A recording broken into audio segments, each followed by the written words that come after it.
Om Shanti. All of you.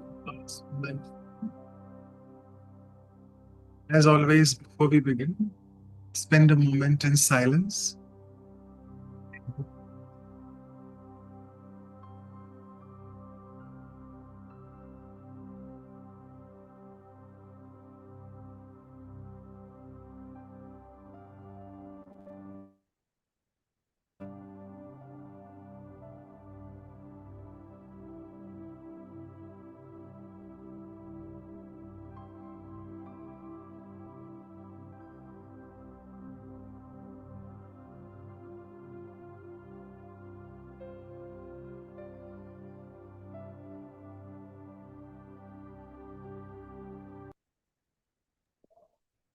So, welcome back, all of you again. Stop sharing the screen. And here we are with a brand new episode of the Arts for Life series, episode 8 on the art of communicating or communication. And it's really an empowering time of the year. In India, we celebrate the Navratri season, which is invoking the powers, the divine powers within. And also, I must say, one of the powers is how to communicate with each other. And not only does the art of communication rely on verbal communication, but it's also a lot about non-verbal communication, how we communicate without words with others. And we have none other than an excellent communicator with us, Sister Manda, all the way from United Kingdom. So a big thank you. Welcome to Sister Manda officially. And let me just share a few words about her. We know her very well. She has been on the series before as well, particularly on the Values for Life series. On the Arts for Life, it's the first time. And she has been on her spiritual journey from 1981 onwards, where she was handpicked and personally trained by one of our seniors, that's Dari Janki. And Sister Manda has a very rare talent for spiritual pragmatism. That's the translation of simple but ancient truths into everyday life. As I mentioned, she's a highly gifted speaker on values and spiritual development in everyday life. She's got a very warm and engaging personality. You'll make out that once you listen to her. And she's also a truly cross cultural person. Born in Africa, East Africa, she's fluent in English, Hindi, and Gujarati. And she was instrumental in 1986 for coordinating the Peace Bus project, which toured around 16 cities in the UK, which was a part of the United Nations International Year of Peace. And from 1987 to 93, it's happening, sorry, 1987 to 1993, she coordinated the administration of the Global Cooperation House, which is one of the coordinating centers in North London. And most importantly, from 93 to 2021, she was the director of the Global Retreat Center in Oxford. All of us know about the GRC. And finally, now she's also looking in the recent years, she's taken on the role of overseeing the activities of the Brahma Kumaris in the north and south of England. So a big welcome to Sister Manda. Thank you so much for joining. And now I'll request Sister Claudia to please proceed with welcoming with flowers. Over to you. Thank you. Shanti, good morning from our side. Good Good morning. afternoon from you side. From many in the good evening. So it's a pleasure to have you talking to us about communication, because you are a good communicator, and that's why you raise so much in the Brahma Kumaris, and we are looking forward to learn from you how to communicate better, because many times we communicate, but we think we are communicating, but we are not. So we need to learn this art from you. So I'll bring you some flowers. You have very nice flowers over there, but I'll just bring a little flowers from Vancouver and from all over of us. Thank Wish you. you the best. Spring is not here anymore, but still we have some flowers from the springtime. All the best. Thank you for coming. Thank you very much.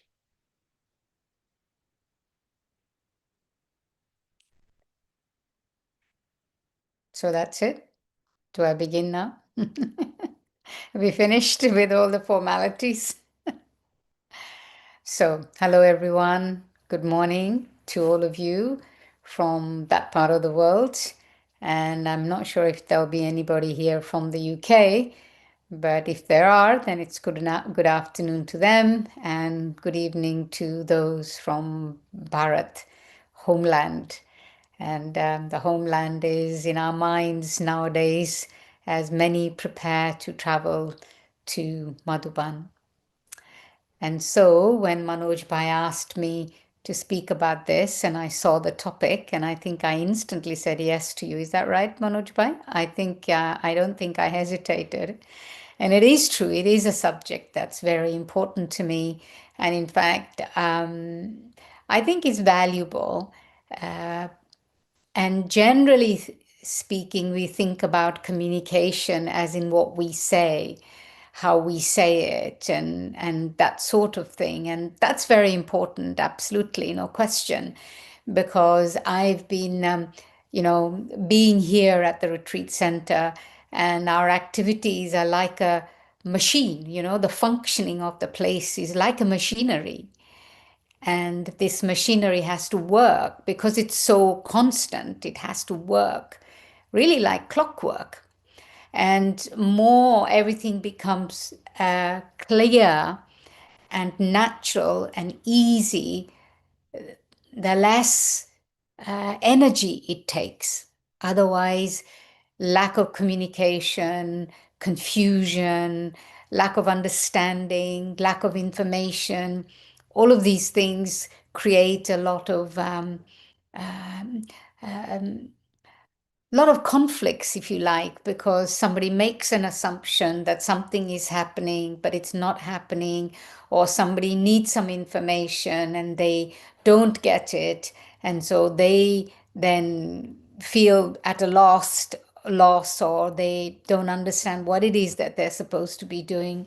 So we generally think of communication in terms of our tasks, in terms of the work that we have to do, in terms of the final product that we have to achieve. And I do believe that definitely is a skill. And I think, first of all, there has to be the recognition of the importance of that. And you can only recognize the importance of that when you have respect for the people that are involved in any particular task or any particular venture or any particular project. There has to be respect for the people. It's not just about an end product that you want a successful outcome, and that's why you communicate. You communicate, you plan, you lay out, and you communicate that plan so that everybody is crystal clear about what it is that they have to do, when they have to do it, and how they have to do it. Something that I appreciated about Daddy Janki is that if she asked me to do something, it wasn't as if just do that, but she would articulate clearly as to what she wants me to do, why she wants me to do it, and what does she expect is going to be the result of what she's asking me to do when I do it. And this is very important. It's nowadays in modern education, they get you to do activities, various different activities of, perhaps drawing or or some making something. And I kind of think, okay, what's the purpose of this? For me, it's important to understand. I need you to explain to me, what are you expecting to get out of this by asking me to engage in this activity? So I remember one of the first time I was asked to participate in something, and it was like, okay, can you when you feel unhappy, this is just an example, when you feel unhappy, what is that feeling like? What does it look like? So you're visualizing. What does it look like? What does it taste like? So your taste buds are engaged. What does it smell like? Sorrow, what does it smell like? And what does it feel like? As in, if you were to touch it, what would it feel like? And I felt at a completely loose end. I thought, oh, I don't know. And what's the purpose of this exercise? But, when I practiced it, what I really understood, and I said to the people who were doing the exercise, tell me what it is that I'm supposed to get out of this. Tell me what I would achieve by trying to experience this.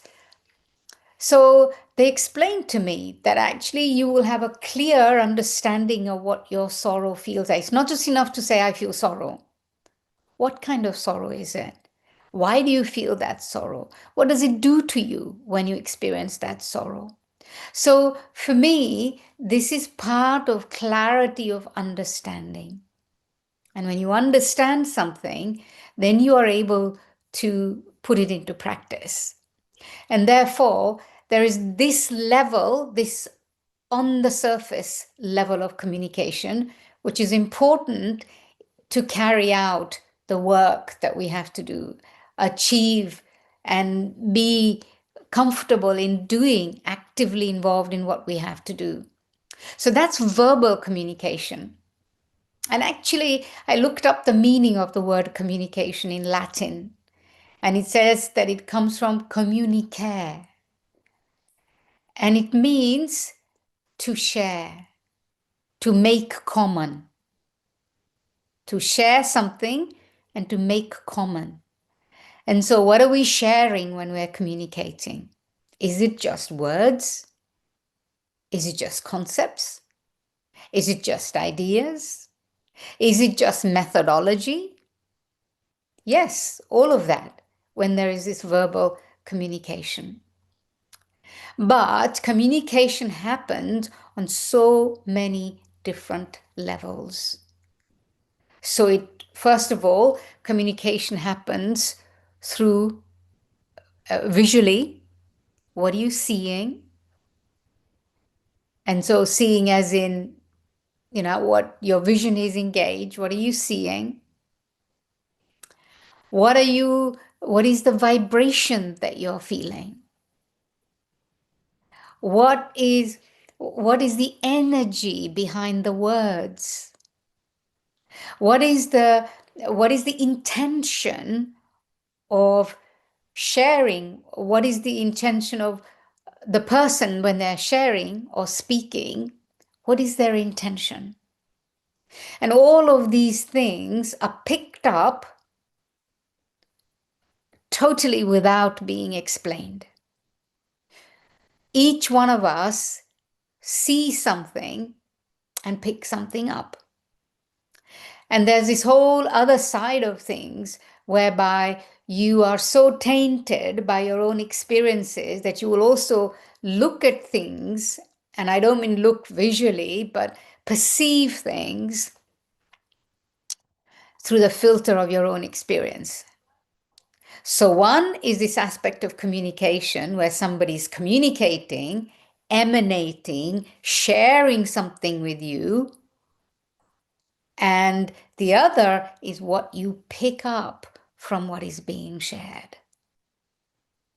So let's just focus on this aspect of what is being shared by the one that is sharing. And so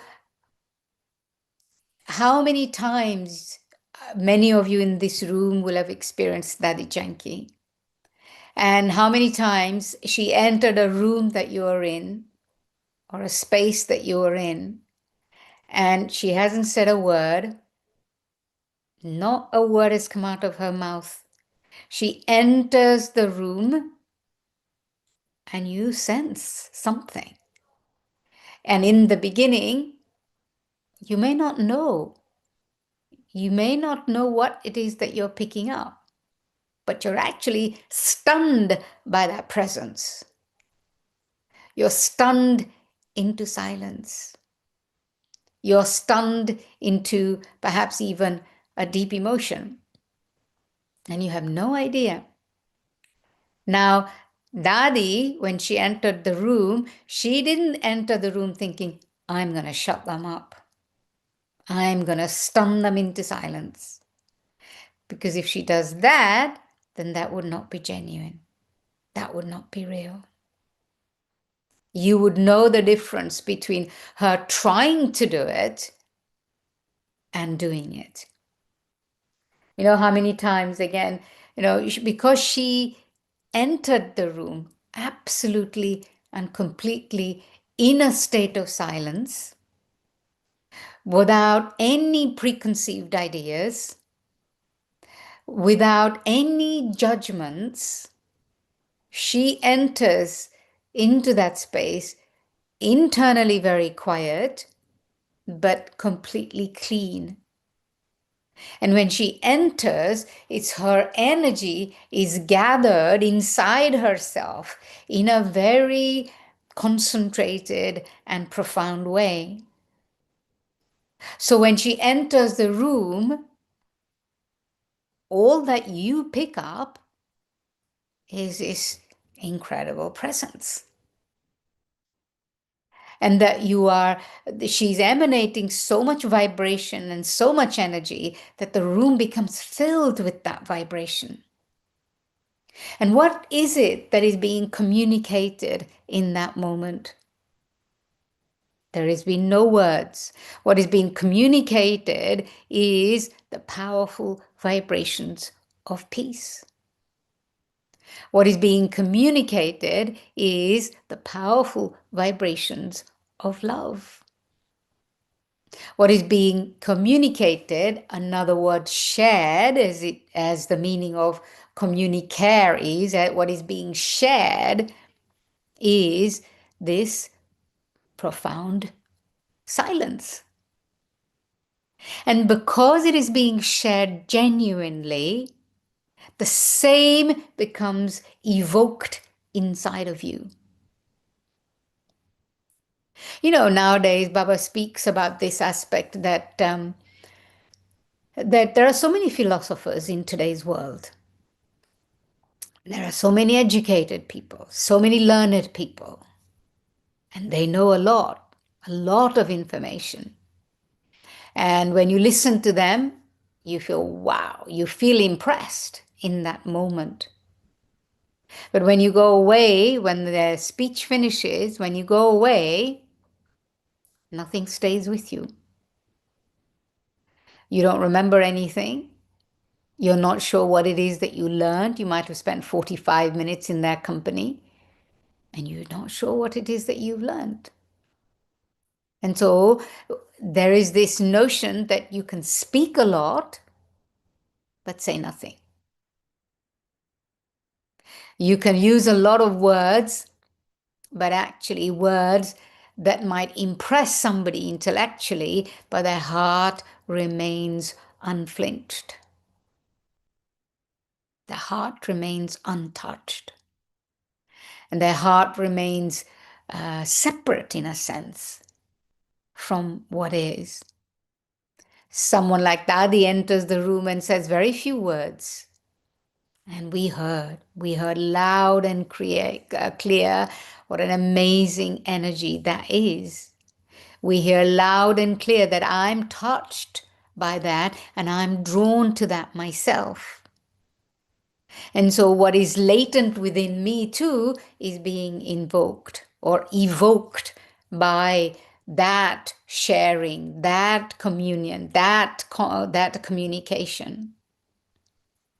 So when we want to communicate, they also say actually that when somebody gives a speech, then, I don't remember the ratio. If anybody knows the ratio, then you can share the ratio of this, that actually something like 60-70% of their communication is through vibration, the vibration of that person. Then about 8% is the actual words that are being registered, and a little bit is intonations with which somebody speaks, the emphasis that they give here or emphasis they give there. So the words that we could spend so much time in preparing, reading texts, making notes, last minute when you have to communicate, if you do that, if you need to do that, then what will come across is basically the words. But the vibration and the energy, the intention that you want to share will not come across. You know, Daddy Janki used to say that our relationship with everyone should be harmonious. And those relationships become harmonious with the way in which we relate to people, the way in which we share with people, what it is that we share, but the way in which we share is also important. So she used to say that in order to communicate with those who are your elders, you need respect. Respect in communication is important in the sense that not just the words that you're speaking, but you're honoring who they are as an individual who've been through life much more than you have. And so what you're about to share, you share with respect towards who they are.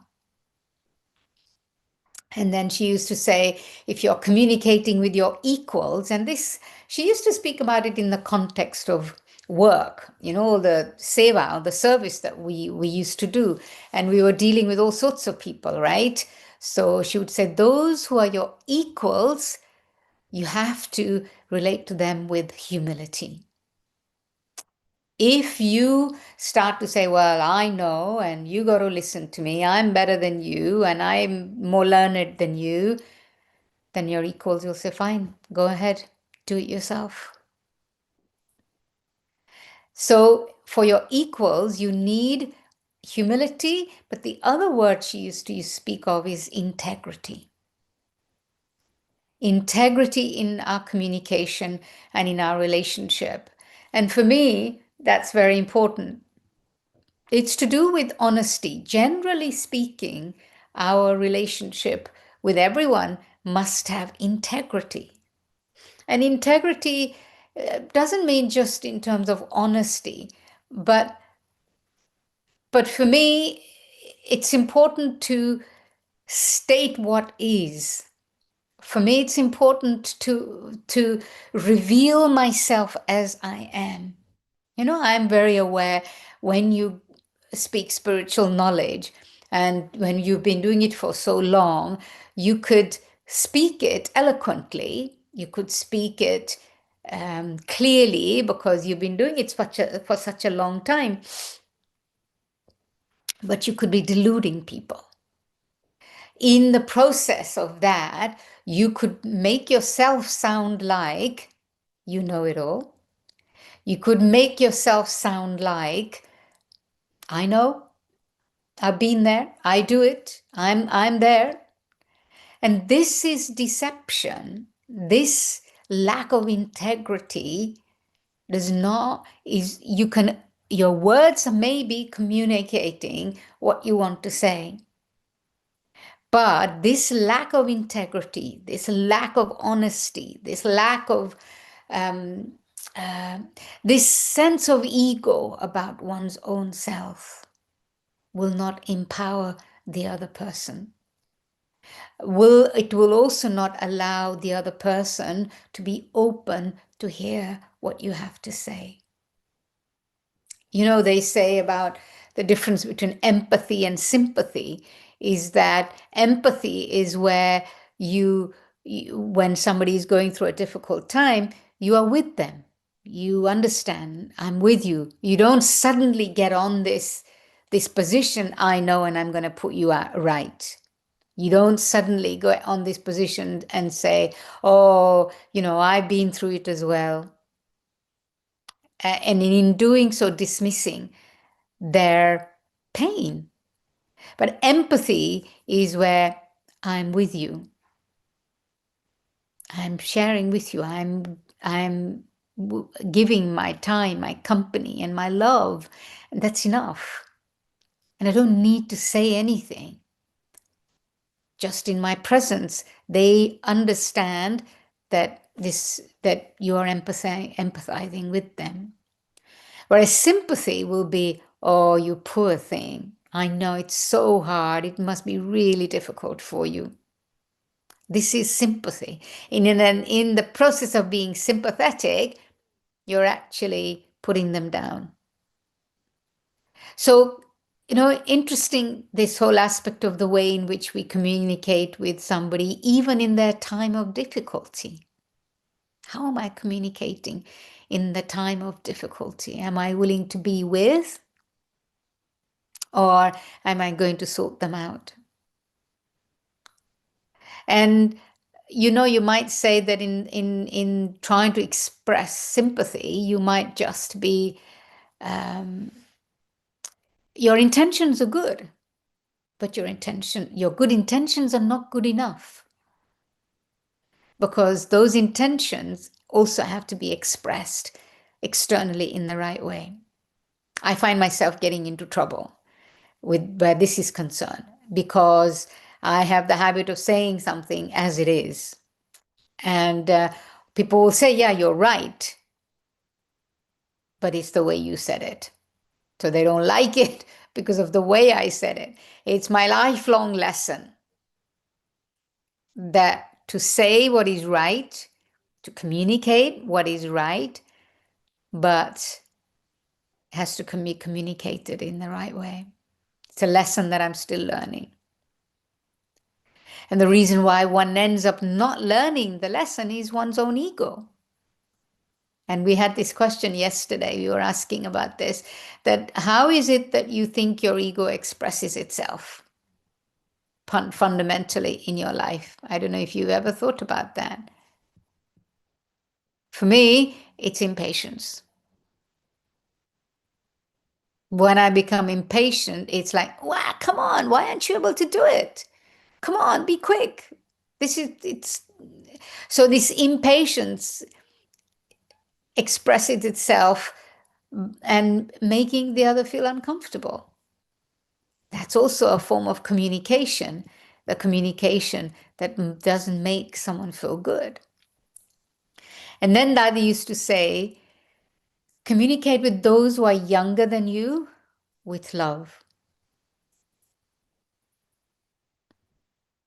So in that love, when you say something, when you show them something, when you teach them something, love is the priority.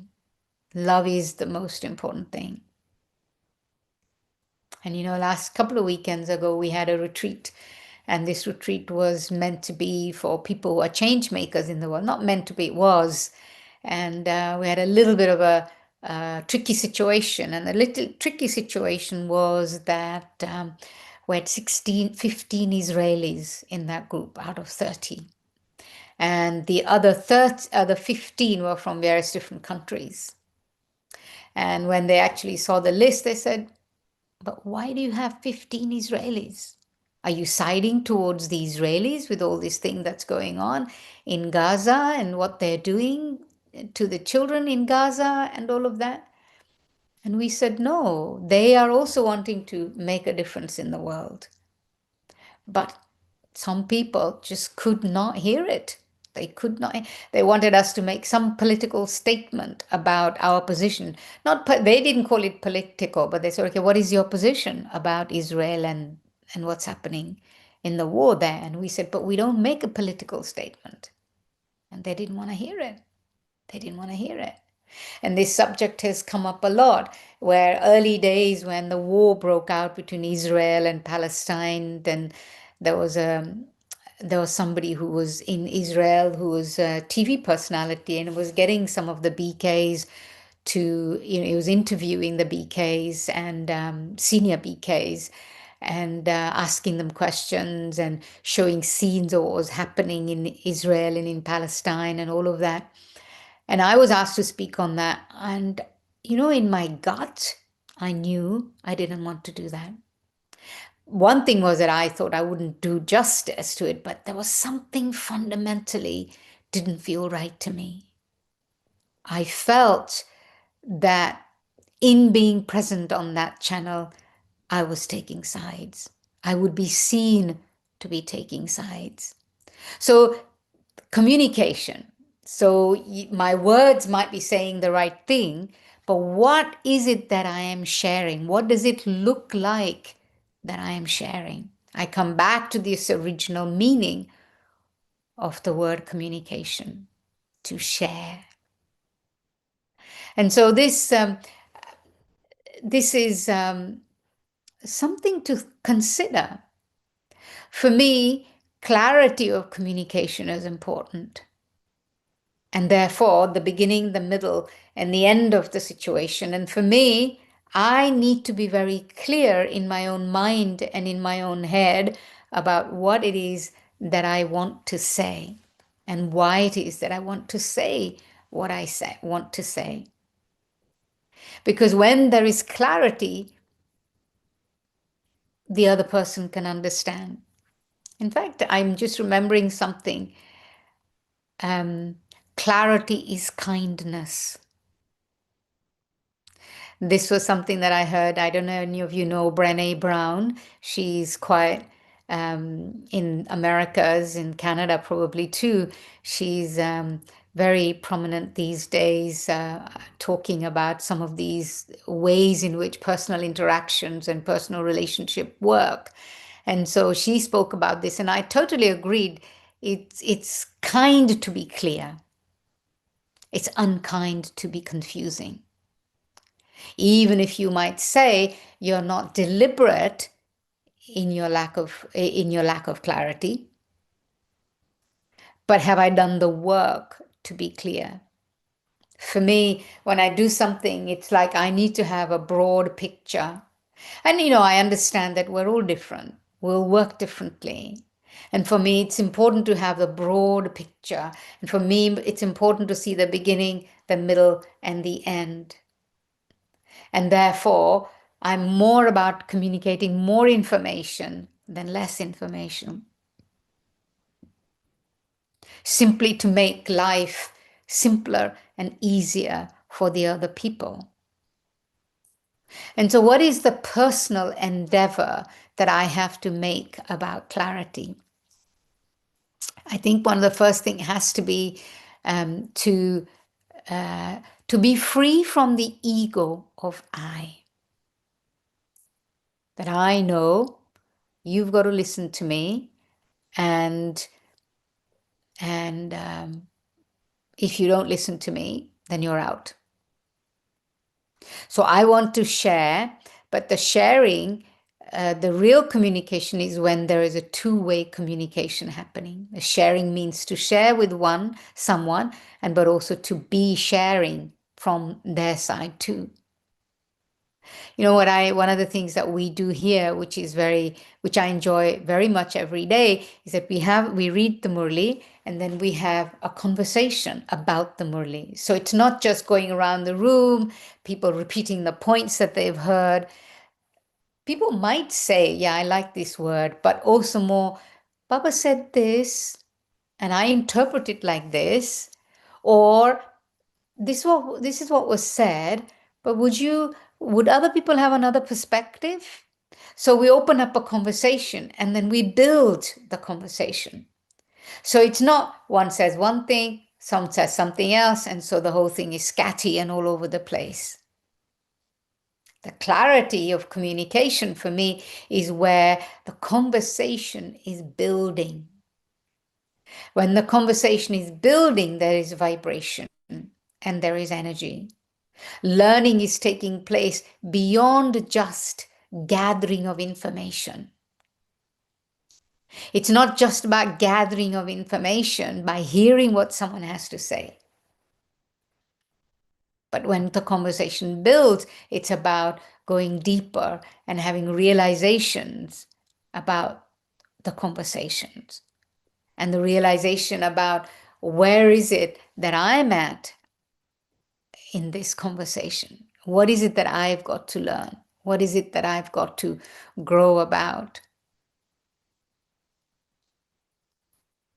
And one of the things I think that we in our spiritual communities everywhere, taught by our seniors and our Baba and everyone, if you really want information to land, as in for people to catch what is being articulated, it has to be articulated with this cohesiveness.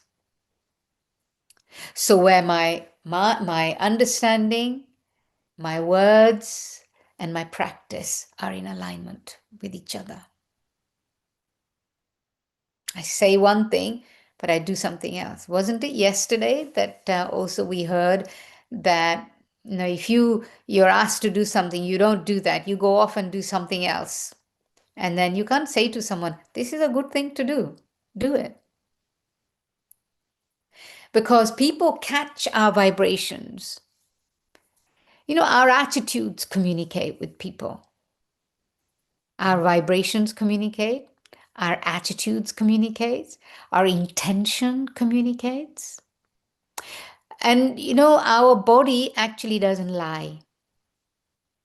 The body doesn't lie. We can consciously think that we can say something that sounds good, sounds impressive, but our body won't lie. Because the vibration that is recorded in the body, that vibration will allow others to sense what I'm saying.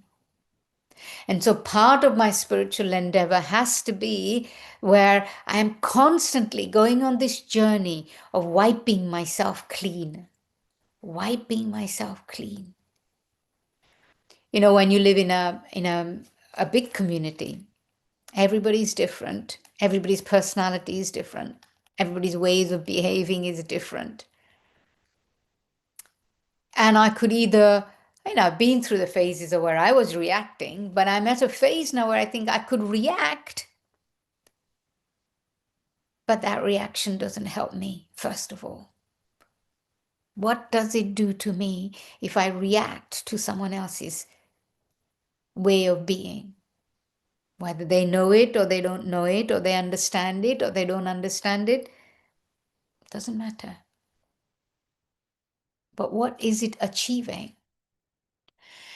And so my effort these days is to just keep wiping myself clean, keep wiping my mind clean, so that I'm not carrying my impressions or experiences of even a few minutes ago into my current moment in time.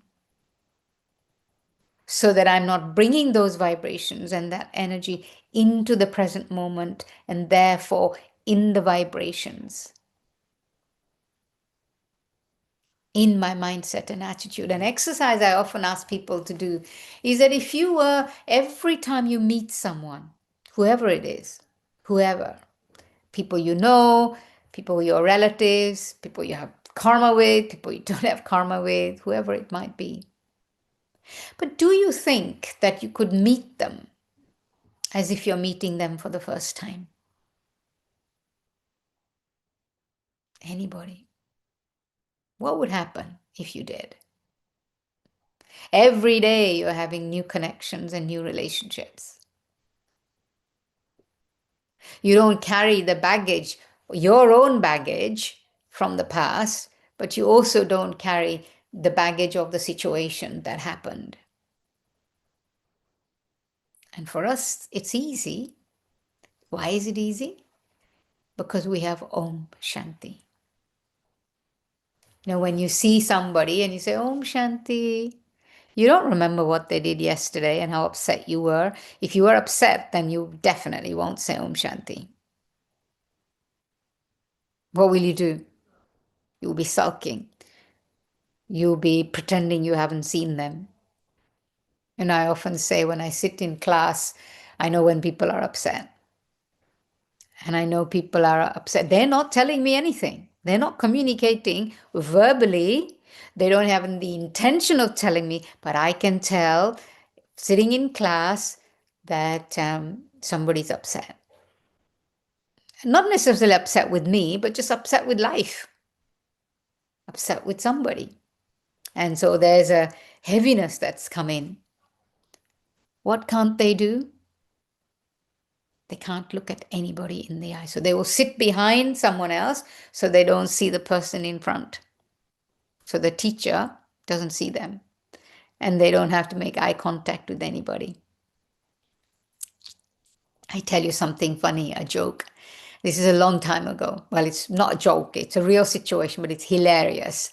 Early days when we arrived at the retreat center, all the brothers would play football on a Sunday afternoon. And we had a lot of brothers. They were all young in those days. Now they're not so young.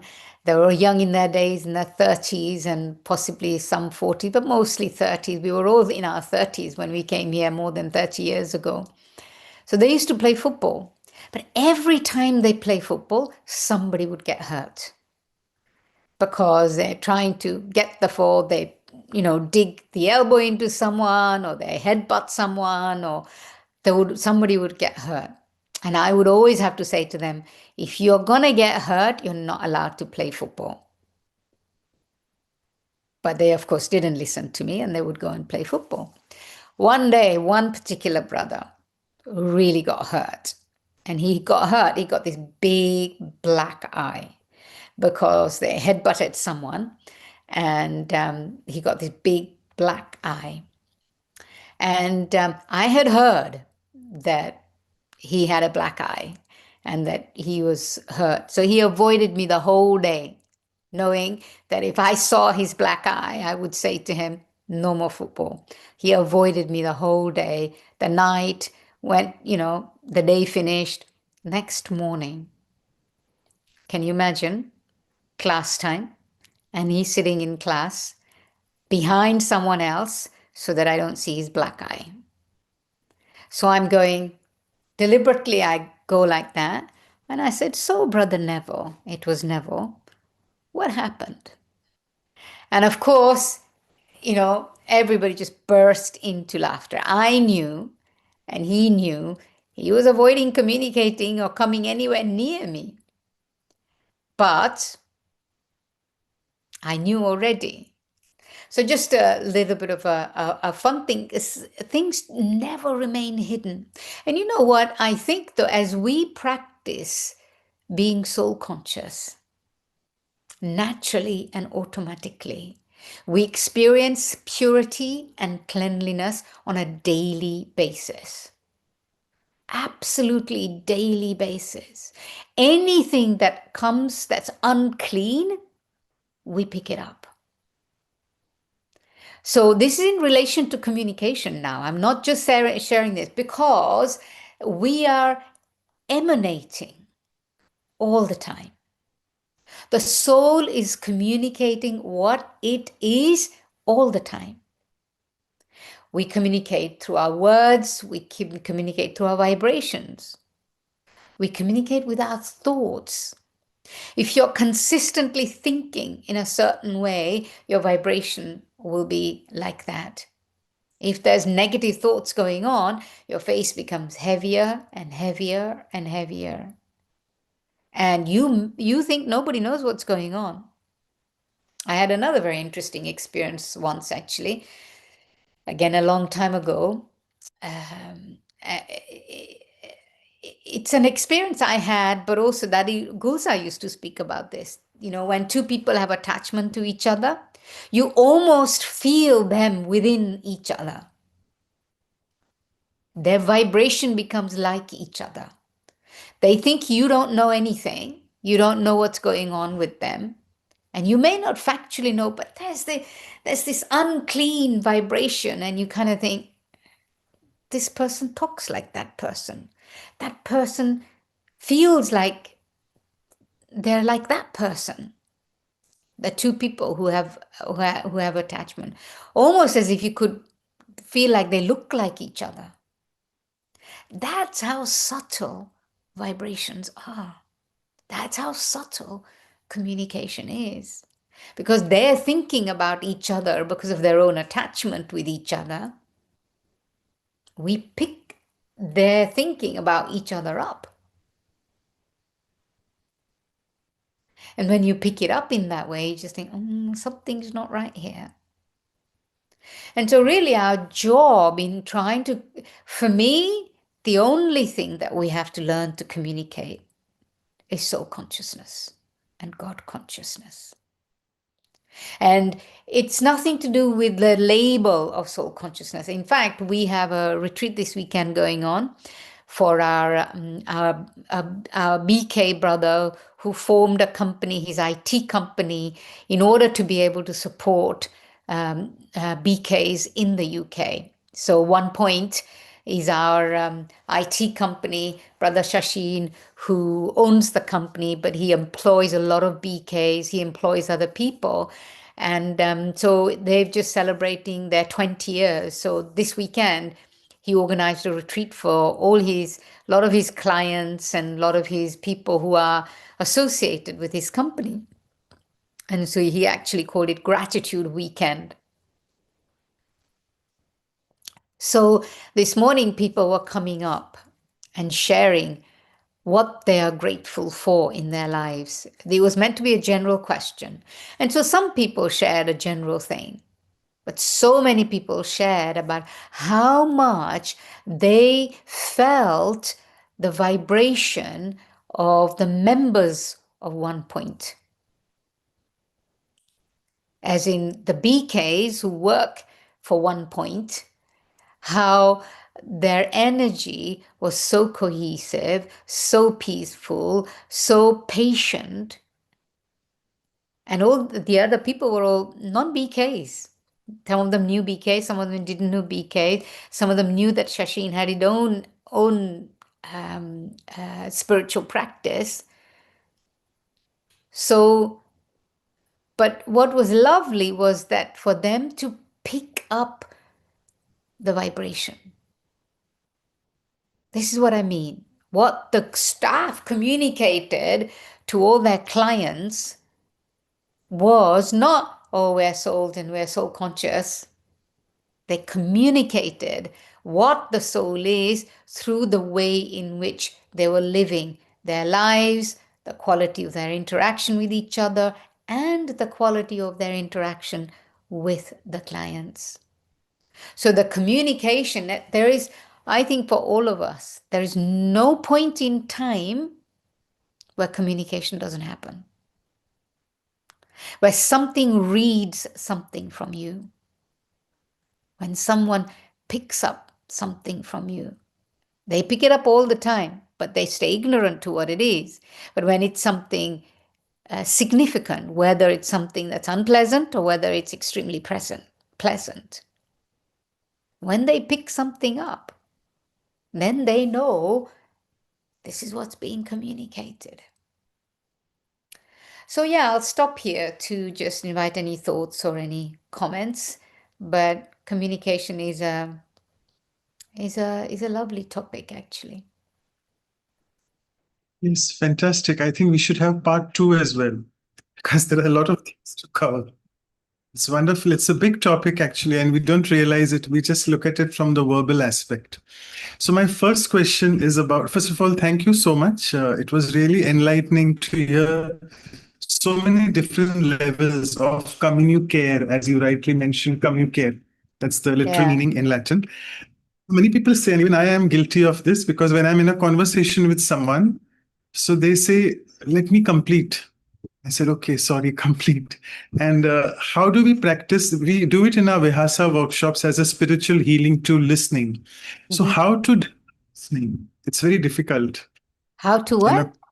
Develop listening skill. Yeah, you know, nowadays people especially go on trainings to listen and to really stay present with the person in the moment instead of thinking of or trying to interpret or trying to think of something cleverer to say or get back at them by asking them a question, but to really just listen and just say yes, yes, yes. It's a practice, really, nothing but just a practice to be really present in that moment and not allow yourself to think anything else. It's a practice. Right. Practice will make us perfect. Fine. The Yeah. next question is, you touched upon it very rightly that we are asked to pick sides in conversation, particularly in political ways or even at workplace. Something happens, some situation is challenging, maybe in the operating theater as well. Someone has crashed. Why did this happen? We call it as a death meet or something. So, anyway, we are asked to pick up on sides. So, that is just something in the hospital. But if it is something about political views and issues, people say, why don't you take one side? So, as a spiritual person, how do I remain neutral? Again, it's a practice, but do you want to elaborate on that? How to practice neutrality? Yeah, it's a great question. It's something that I've realized in more recent times. And that is to understand that if I say this is wrong and this is right, even if I'm aligning to what is right, it's taking side. It's taking a side. It's supporting one side and not the other. You know, what I really wanted to tell you about when we had that retreat a couple of weeks ago and the Israeli women came, it was a bit of a quite a tricky situation for the first couple of days before the retreat started, because some people were really objected to having 15 Israeli women come. And they didn't want to be in the same room as these Israeli women because Israel is a terrible country, in their opinion. And so, you know, the organizers, and I was part of that. I wasn't the organizer, but because it was in the retreat center and because I was going to take part in the retreat myself and be one of the spiritual resources, they asked me to be part of their meetings. And we had to strategize and prepare our minds how we are going to go into the room. And so we were all having conversation, and what really occurred to me was that when I go into that room, how will I go so that I'm neither towards the Israelis nor towards the others? How would Daddy Janki have gone into the room, and how would they have felt? Daddy would go into that room as a bomb of love. I told them that if Daddy Janki was to come into this room, she would love you to death. And you know, when 9/11 happened,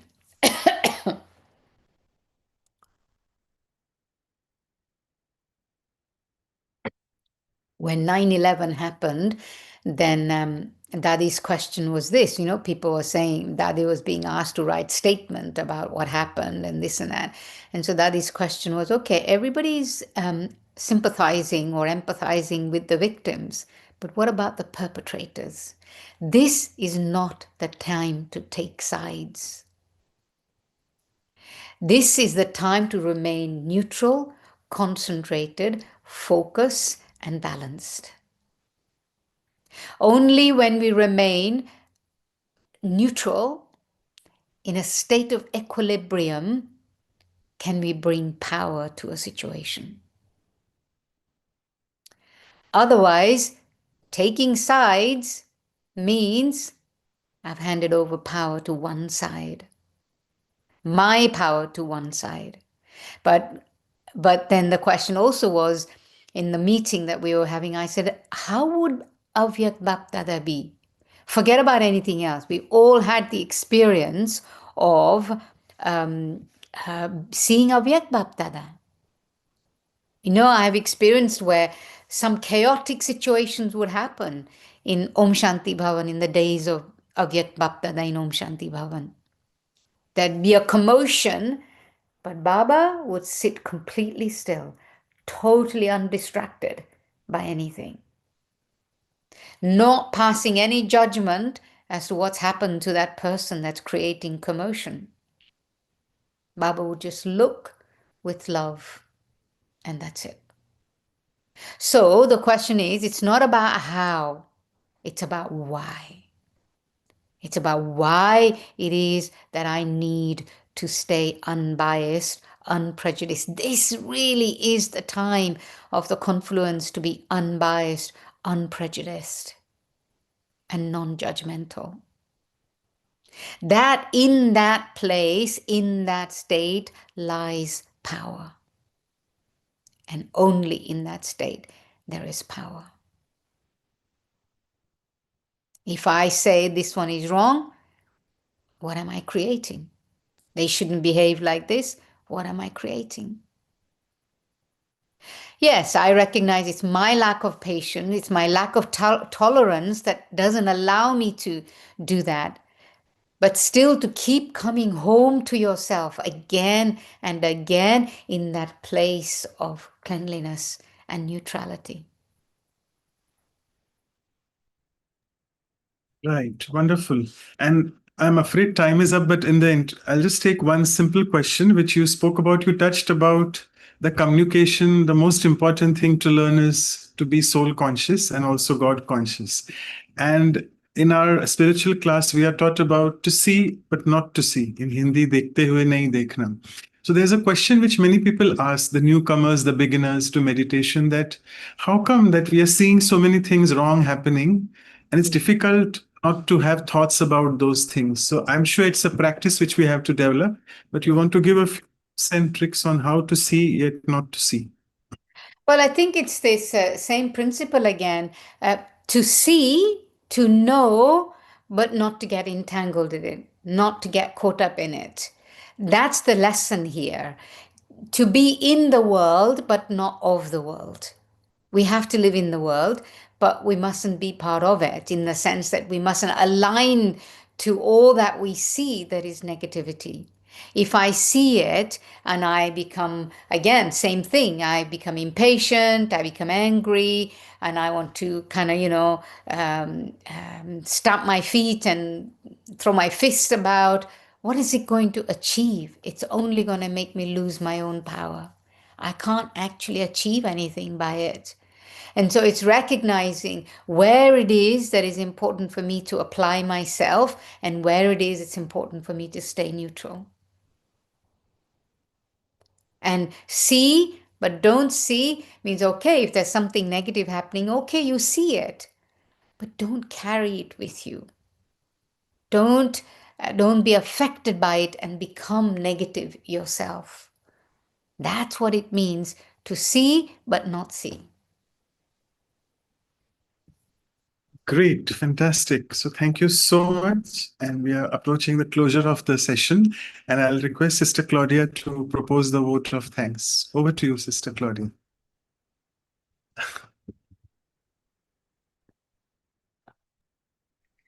Manda was very, very good. Wonderful. I think you brought all the points very fine and clear. So the vibrations, like you said, is quite important, no matter how much you talk. But usually they say if you talk more than 20 minutes after, people don't know what you had said anymore. Absolutely. Yeah, that's right.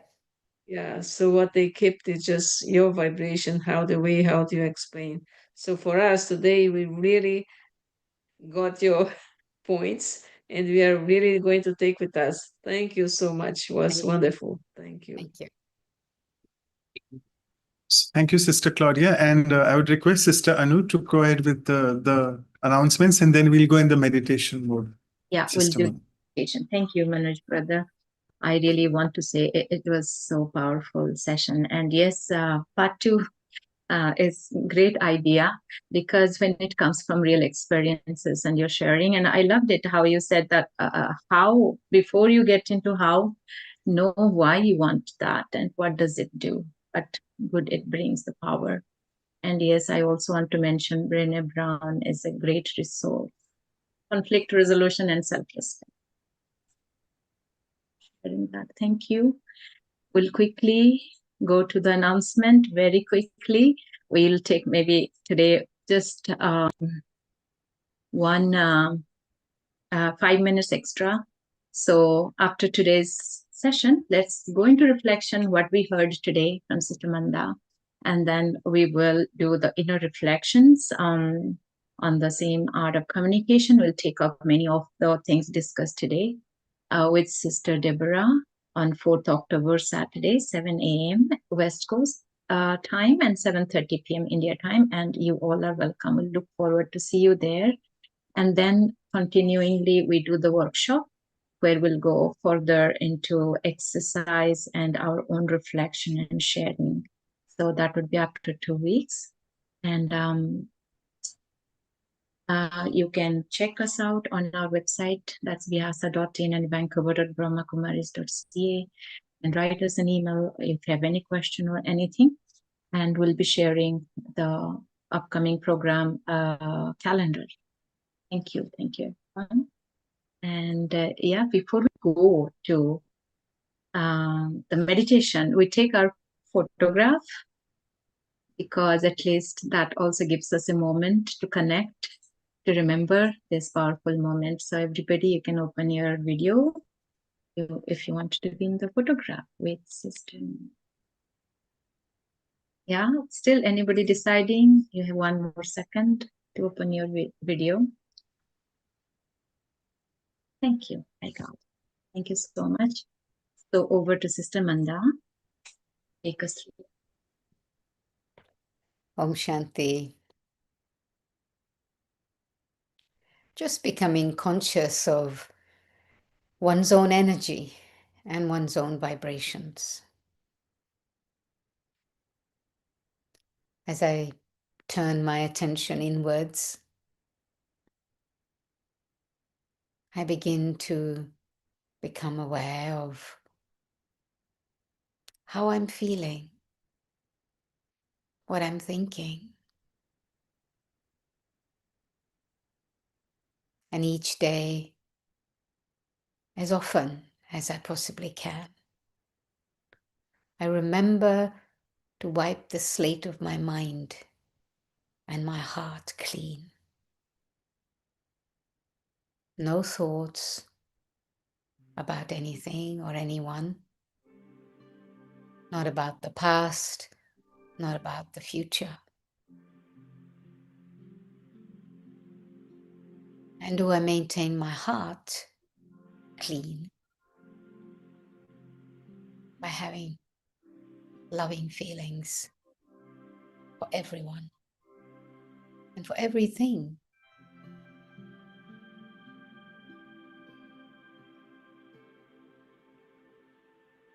Only when my consistent attention brings about that state of being clean will I communicate in that way with others.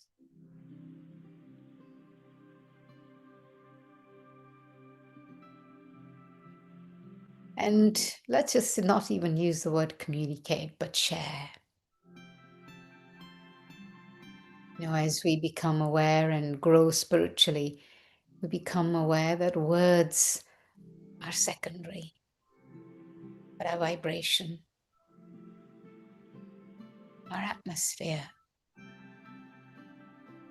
is what makes people feel safe, makes people feel seen and heard, naturally and automatically. And let me be aware of my ability to share in this way at all times, through how I perceive what I see, through how I register what I hear, and how I express myself through words.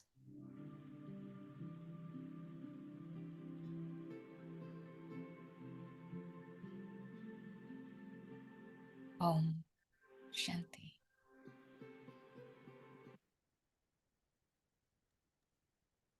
Thank you so much. Go ahead, Manoj, brother. Wonderful. We just want to say the same thing. It's fine. Thank you.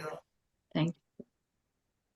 And see you everyone soon next week. We'll continue in this journey of